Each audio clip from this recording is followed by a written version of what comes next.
മാറിയ കാലത്തിന്റെ ആവശ്യം തിരിച്ചറിഞ്ഞ് അയൽ സംസ്ഥാനങ്ങൾ കൂടുതൽ ഇലക്ട്രിക് ബസ്സുകൾ സ്വന്തമാക്കുമ്പോൾ KSRTC വാങ്ങുന്നതെല്ലാം ഡീസൽ ബസ്സുകൾ. കേന്ദ്രം പ്രഖ്യാപിച്ച PME ഡ്രൈവ് പദ്ധതി പ്രകാരം ബസ് നേടാൻ സംസ്ഥാന ഗതാഗത വകുപ്പ് യാതൊരു നടപടിയും സ്വീകരിച്ചിട്ടില്ല. 2024 മെയ്യിലാണ് PME ഡ്രൈവ് പദ്ധതി കേന്ദ്രം പ്രഖ്യാപിച്ചത്.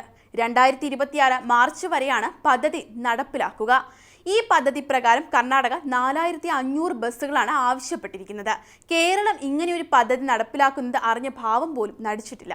കർണാടക 2 ആഴ്ച മുമ്പ് വാങ്ങിയത് 148 നോൺ AC ഇലക്ട്രിക് ബസ്സുകളാണ്. ഇതോടെ ബംഗളൂരുവിൽ മാത്രം സർവീസ് നടത്തുന്ന ഈ ബസ്സുകളുടെ എണ്ണം 1436 ആയി. ഈ ബസ്സിനോട് താല്പര്യം കാട്ടാതിരുന്ന തമിഴ്നാട് ജൂൺ 30-ന് നിരത്തിലിറക്കിയത് 120 നോൺ AC ലോ ഫ്ലോർ ബസ്സുകളാണ്. 505 എണ്ണം കൂടി ഉടൻ വാങ്ങും. അതേസമയം 2019-ൽ ഈ വാഹന നയം പ്രഖ്യാപിച്ച കേരളത്തിൽ ട്രാൻസ്പോർട്ട് കോർപ്പറേഷന് വാങ്ങുന്നത് 143 ഡീസൽ ബസ്സുകളാണ്. 2023-ൽ PME ബസ് സേവാ പദ്ധതി കേന്ദ്രം പ്രഖ്യാപിച്ചപ്പോൾ സംസ്ഥാനത്തെ നഗരങ്ങൾക്കായി 950 ബസ്സുകൾ അനുവദിക്കാമെന്ന് കേരളത്തെ അറിയിച്ചിരുന്നു. എന്നാൽ സ്വീകരിക്കാൻ സംസ്ഥാന ഗതാഗത വകുപ്പ് തയ്യാറായില്ല. PME ബസ് സേവ ഇന്റർസിറ്റി അന്തർ സംസ്ഥാന സർവീസുകൾ നടത്താനുള്ള ഈ ബസ്സുകളാണ് ഈ പദ്ധതി പ്രകാരം ലഭ്യമാവുക.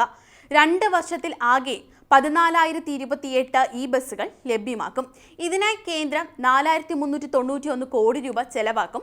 ഓരോ സീറ്റിലും ബെൽറ്റുള്ള ബസ്സുകളാണ് കർണാടകയും തമിഴ്നാടും വാങ്ങിയത്. യാത്രക്കാരുടെ സുരക്ഷ ഉറപ്പാക്കാൻ CCTV ക്യാമറകൾ, മൊബൈൽ ഫോൺ ചാർജിംഗ് പോയിന്റുകൾ, അടിയന്തര സഹായത്തിന് എമർജൻസി അലാം, ഭിന്നശേഷിക്കാർക്ക് കയറാനും ഇറങ്ങാനും റാമ്പുകൾ തുടങ്ങിയവയാണ് ഇതിന്റെ പ്രത്യേകതകൾ.